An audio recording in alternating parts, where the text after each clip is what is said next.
Mummy ફરાળ કરી લીધું? બસ જો હવે ફરાળ કરવા બેસું જ છું. જો આ છે કાજુ બદામ વાળી સકરિયાની ખીર, આ છે સૂકી ભાજી, આ સિંગ ને બટેટાની ખીચડી, આ મજાનું ઢેફા જેવું દહીં, પછી આ છે કેળાની વેફર, પછી આ બટેટાની વેફર, પછી આ છે ફરાળી ચેવડો, પછી આ છે મસાલા દાણા.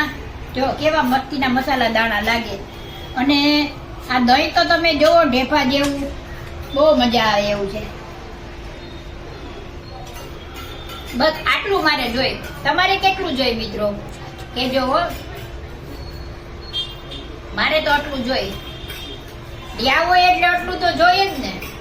ભૂખા ભૂખા થોડા કઈ પેટના જીવડા મારી ન ખાય તોય પાપ લાગે, એટલે આટલું તો ખાવું જ જોઈએ. હવે આટલું પછી રાતે ખાઈ લેવું એટલે આપણી શિવરાત્રી પૂરી.